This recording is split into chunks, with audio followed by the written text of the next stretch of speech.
Hey, how are we? Doing good. We have started anew ever since last weekend when it was the new moon in Virgo. I was preparing you all for it, and I would love to know what your experience was last weekend because mine, oh my godness, it was sci fi or like Black Moon, like Twilight Zone, like divine intervention, all wrapped into one. I want to tell you about it. All started on Friday. My partner and I were in this very like nitpicky and disgruntled type of energy.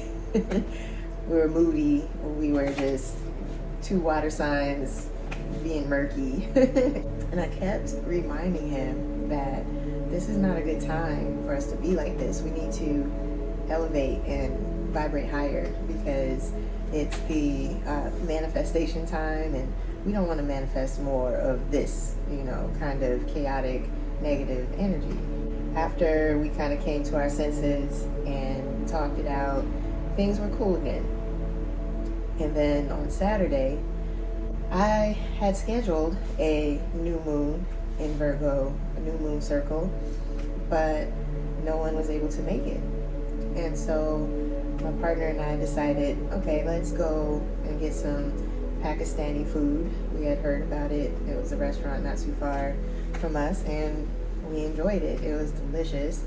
And that evening when we got home, my partner had itis. You know how it goes. You get a little tired after a real good meal. You're like, oh, just out of there.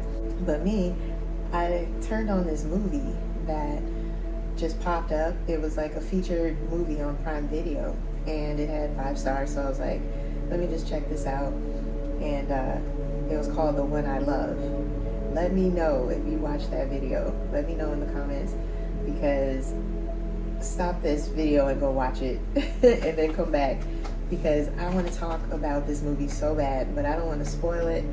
I'm going to do my best not to spoil it too bad, but definitely spoiler alert. Go see it if you don't want me to spoil it. Highly recommend. So I just hit play and I'm just watching this movie. My partner G-Day, he got to see like a little bit of it before he finally just like was in deep REM. The movie was very profound because it's like this married couple and they go on a retreat because they were having problems. They were just all at each other, disgruntled. Sound familiar? Sounded like kind of the energy that me and my partner were in the night before, right? And so that caught my attention. And then there's this cabin, guest house that is at the retreat place that they're at. And the craziest Twilight Zone, Black Mirror type of, or even Severance type of situation happened, where every time one partner walked into the cabin, there would be this version of the other partner in there that was like the most ideal, the most loving, the most understanding, the most agreeable, the nicest, just like the perfect, highest version of that partner would be there to interact with them as if it was real, and that partner would have the whole experience and come out, and the regular partner would be outside of that cabin and be like, what are you talking about? We didn't do any of that. I don't remember that. And it was just bizarre. I just watched the whole movie. I'm not going to spoil what happens other than that. And I was just really struck by that concept that we could be our greatest version, but there's, our ego, which is like the part of us that's in conflict, right? That thinks it knows who we are, but there's a better version of us out there. And I've been seeing this theme in a lot of shows, and like I said, it's that movie, The One I Love. It's Severance. It was like the innie versus the outie. I've been looking at it as like the ego versus the higher self. And then Black Mirror has different episodes where it's like a different version, like a clone or an AI version or a robot or something like that exists beyond humans or the human version. And there just keeps being this reoccurring theme around that, and it was very profound to me. I decided to do my own ritual that night, and I went into the living room, and I felt like I was being led by the divine, the higher self version of me, to connect with that version and to get to know it so that I could stop unintentionally fighting it.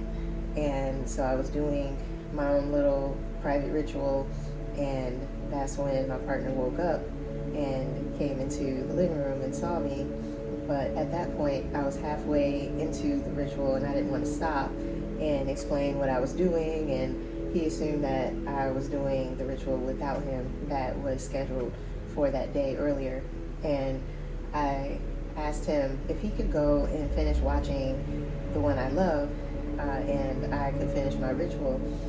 But he was moody and just woke up. He wasn't trying to listen to me tell him what to do, and he didn't want to do that. So he said, I'm going to go work out instead. And so he went to the workout room in our building and took a little bit of time, down there doing that. But then he came back and interrupted me again, and all hell broke loose because of boundaries and respects and, just bumping heads, right?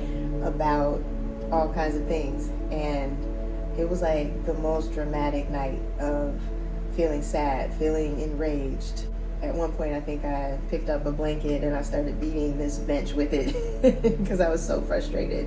And he was looking at me like I was a crazy woman. And then I would go and cry in the bathroom, and I'd go and meditate in the other room. And I couldn't believe how dramatic I was being, because it was as if something had taken over me. I usually don't behave this way, you guys. It's not that serious. That definitely got my attention, and I was able to figure out, now that I've had some hindsight, why it had to happen like that.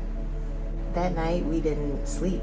We were up, and it was like we were facing our shadows. It was a very karmic night in our relationship, and it was like a 0-degree moment, which is the womb. I talked about how anything can be created in that womb energy. And so by 6 a.m, we were kind of wrapping it all up. We were finished with all of the turmoil and the conflict. And right before we went to sleep, I told my partner, I just want to start anew. I just want to give ourselves a fresh reset, because I feel like we never got to start anew. Partially because when we reconnected, I was still married to my second husband and had to go through a whole divorce process, and I was still carrying a lot of wounds from that situation. And I looked at it as if that night it was a death and the next morning was a rebirth. All of the karma was being cleared, but it was as if our spirit team was doing it for us, and it felt like an out-of-body experience, because I couldn't even believe some of the things that I was doing or some of the things that I was saying. And wow, it was just a way to confront the shadows and emerge as new versions of ourselves. Because the next day, when we finally had a chance to get some sleep, we woke up and it felt like we had entered some kind of portal, like a magical portal, and it was as if my wish had been granted and we got to start anew. And so the black moon was not just an astrological event for me, it was something that I lived through like a dark night of the soul. And the next morning is always the new dawn, the new day, the new life, just like Nina Simone sings about. We were exhausted, so we slept most of the morning, and by the time we woke up, my partner had finished watching the rest of that movie, and we were able to discuss the key takeaways about how we could see that parallel between the characters in the movie and us. And there was the ego self and the higher self. And so the characters' original selves were their egos, which carried insecurity, resentment, and defensiveness, and that's what the ego is tied to. Those emotions and those behaviors, because they're also tied to wounds and unresolved trauma and like a need to control in the relationship. And so in the movie, the ego version of the characters were acting more suspicious and jealous and afraid of being replaced by the better version, the higher self version. So it resists change. It just will do everything in its power to just keep from going through the growth that is right in front of them. The potential to improve and get better is sometimes resisted so much until finally something has to come in and take over. Isn't that interesting? Because then, on the other hand, there's the higher self version of characters that were in the cabin and represented what they could be at their best. They were more present, more loving, more confident. They were more willing to see the other person clearly. And so the higher self wasn't carrying all that baggage, and it responded from love rather than from fear. And so ultimately these versions showed us that our greatest version is always available, always there to be tapped into. It just requires us letting go of that ego's grip.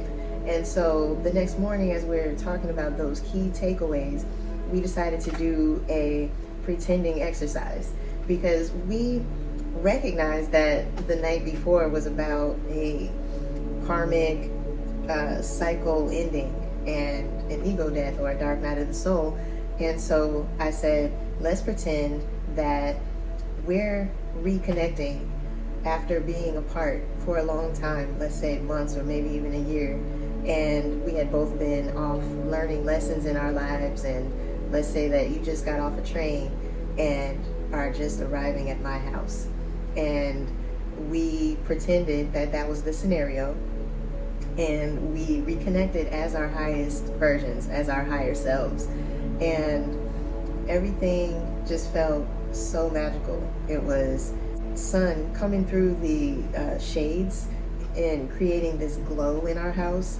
Everything felt still and quiet, and I was able to create this vibe that was very dreamy and turn on ambient music. And I got up to cook breakfast, and we continued to talk to each other in a very intellectual way. Our conversation was like really, really elevated and the type of conversation that I would love to have all the time if I could. And it's just usually arguments and bickering that comes and gets in the way. There was none of that this morning that I'm describing, which was on Sunday morning, the 24th. And so I started talking as if I were a guru. Then my partner recognized it right away. He's like, wow, you really talking right now. You spitting some gems. It was just a moment of pure clarity of my mind. To my partner, I was saying, you're a creator. You need to really embrace the psychic number 3 that you are, and recognize that when you have 2 and they create 1, now there's 3. It is a very creative number. And think of all of the things that you create throughout each day.